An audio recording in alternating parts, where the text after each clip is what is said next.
Hello everyone, welcome back to my channel. Today I would like to tell you a very interesting story that's about love.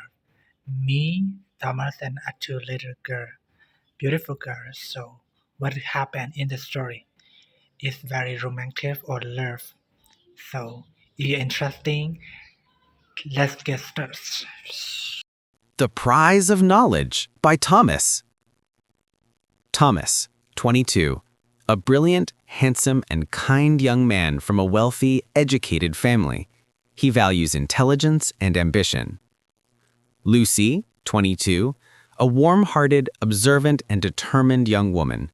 She works at a local flower shop. Juicy, 22, a bold, glamorous, and impulsive young woman. She works at a trendy clothing boutique.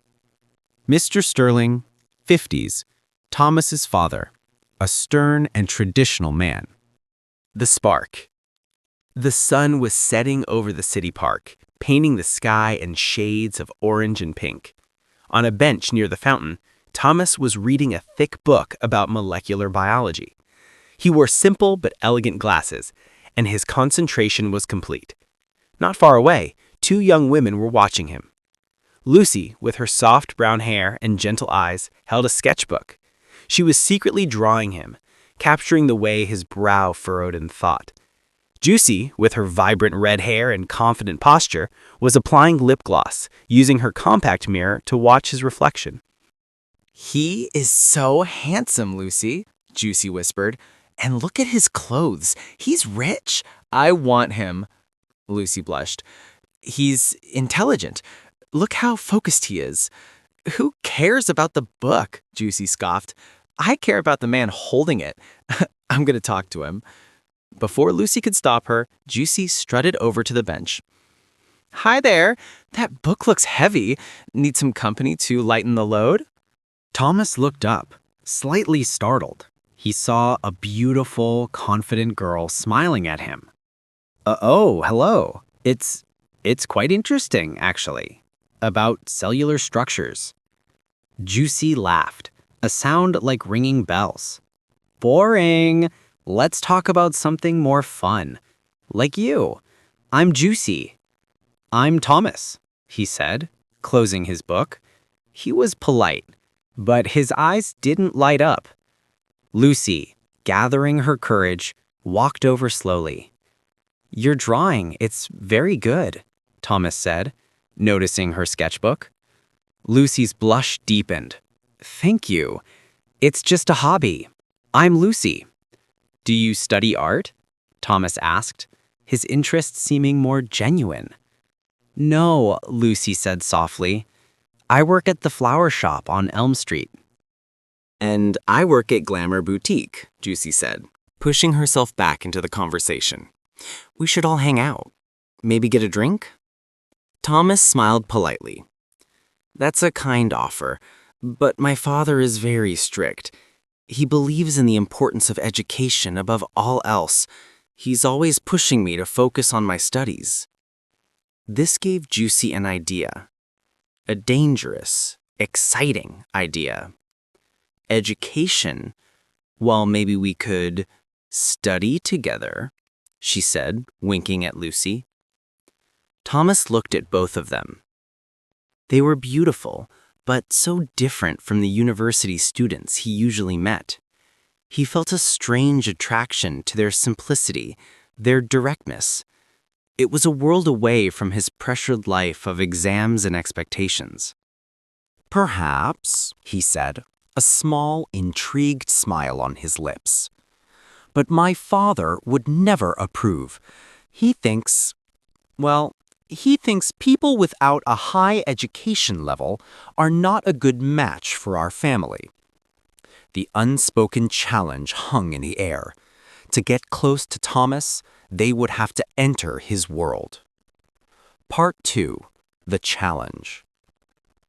A week later, Thomas invited Lucy and Juicy to his family's large, impressive house for dinner. The dinner was tense. Mr. Sterling asked them pointed questions. "And what are your academic qualifications, girls?" he asked, sipping his wine. "We finished high school," Juicy said proudly. Mr. Sterling almost choked. High school? That's all? Thomas is working on his master's degree. His future wife must be his intellectual equal, or at least be striving for it. Don't you agree, Thomas? Thomas looked uncomfortable. Father, there are different kinds of intelligence. Nonsense, Mr. Sterling said. Intelligence is measured by achievement, by grades, by diplomas. After the awkward dinner, Thomas walked the girls to the door. I'm sorry about my father, he said. He's old-fashioned. Yusi, frustrated and determined, blurted out, So, if we had better grades, if we were in school, would that change things? Would you see us differently? Thomas was surprised. He looked from Juicy's fiery eyes to Lucy's hopeful ones. A part of him was flattered by their obvious interest. He was a young man, after all, with a young man's desires. The idea that these two beautiful women were competing for him was intoxicating. He made a decision, one that was perhaps not very noble. My father is going away for 6 months for a business project abroad, he said slowly. If, when he returns, one of you is enrolled in college and has the highest grade point average, well, let's just say that that person would have my father's respect and my full and undivided attention. The meaning was clear. The winner would not just earn his father's approval, she would win him completely. The game was on. Part 3. The competition begins. The next day, both Lucy and Juicy signed up for evening classes at the local community college. They both chose general studies courses. Juicy's approach was aggressive and flashy. She bought all the most expensive textbooks, highlighters in every color, and a new laptop. She went to classes dressed as if she was going to a party, hoping Thomas would visit and see her. She tried to flirt with the professors, believing it would get her better grades. She focused on memorization, trying to force facts into her brain without truly understanding them. Her goal was the score, not the knowledge. Lucy's approach was different. She was quiet and diligent. She bought used books and filled their margins with notes in her gentle handwriting. She asked questions when she didn't understand, even if it made her look silly. She started visiting the college library, not just to study her own subjects, but because she saw the books Thomas loved: science, history, philosophy. She would sit and read them slowly, dictionary in hand, wanting to understand the world he lived in. She started to enjoy the learning itself. Thomas remained neutral, but he watched them. He would sometimes meet them for coffee and ask about their classes. Juicy would immediately say, I got a 90 on my history quiz. The professor loves me. She would then try to touch his arm or play with her hair. Lucy, when asked, would say, I'm reading about the Roman Empire. It's fascinating how their engineering still affects us today. Did you know that? She would then ask Thomas a question about it, genuinely wanting to hear his opinion. Thomas found himself having longer, more meaningful conversations with Lucy. He discovered she had a deep, innate curiosity about the world. With Juicy, the conversations were exciting but shallow. The turning point. Midterms arrived. Juicy, relying on last-minute cramming and charm, scored a respectable 82% average. She was thrilled. Lucy, who had been building her knowledge steadily, scored an 88%.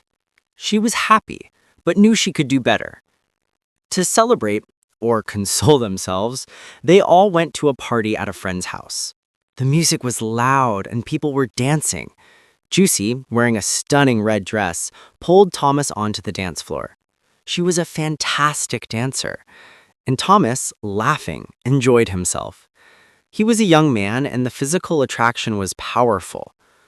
Lucy watched from the side, feeling a pang of insecurity. She wasn't a great dancer. She felt clean next to Juicy. After a few songs, Thomas, thirsty, went to get a drink. Lucy found him in the kitchen. You two look good together, Lucy said, trying to sound happy for him. Thomas looked at her. She was wearing a simple blue dress, and she looked sincere and lovely. Juicy is, a lot of fun, he admitted. But earlier, when you were talking about that art history class, about the emotion in the paintings, that was interesting. It made me think. Really? Lucy asked, her eyes lighting up. Really, he said softly, the way you see things is different.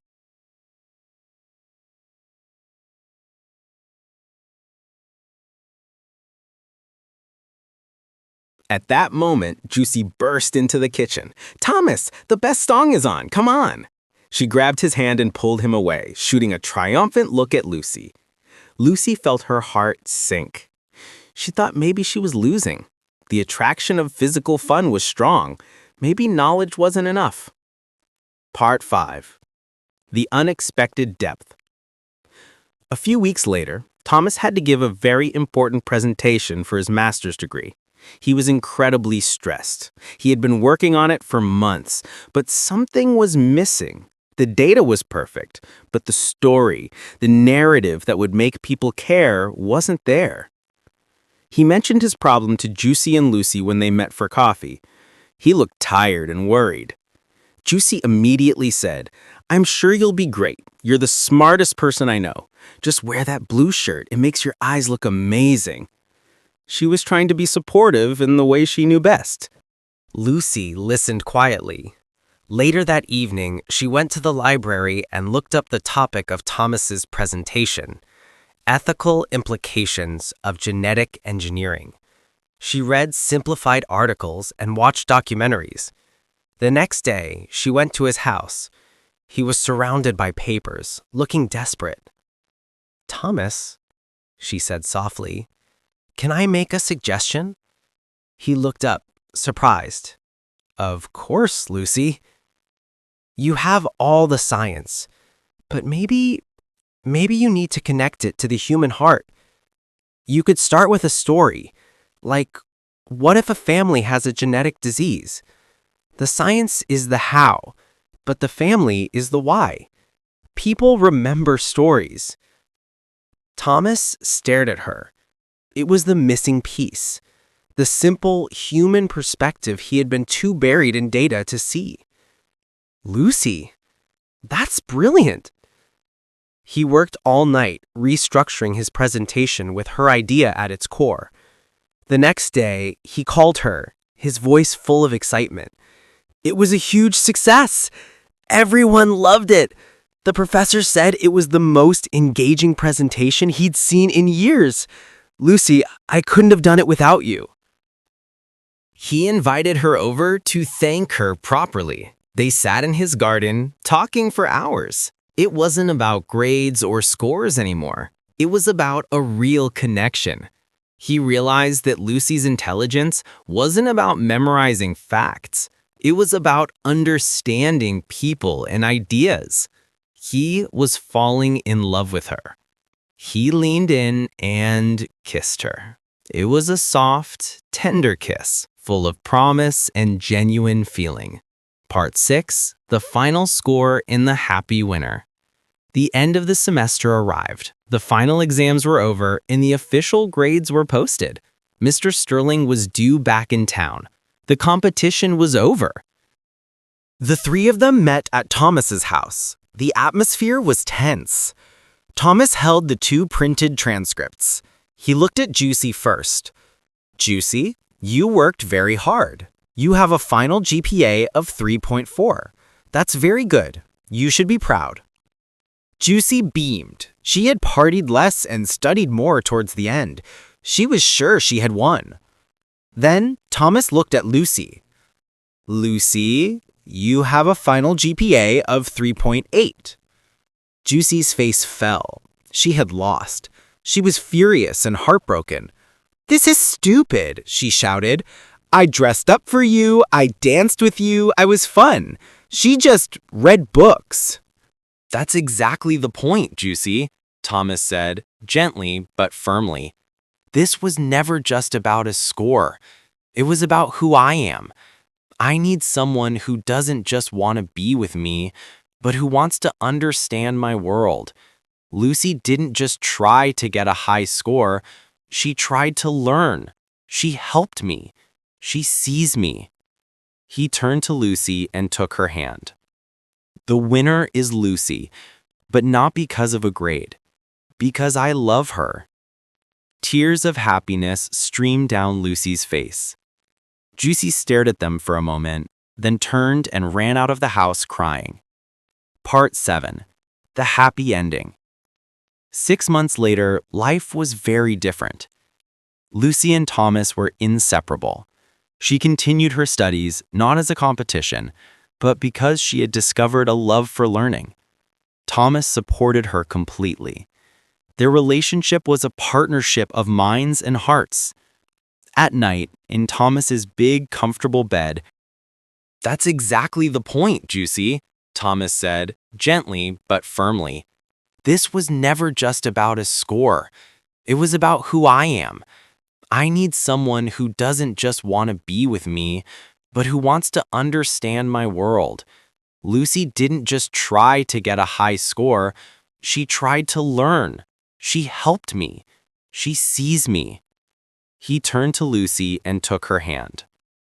The winner is Lucy, but not because of a grade, because I love her.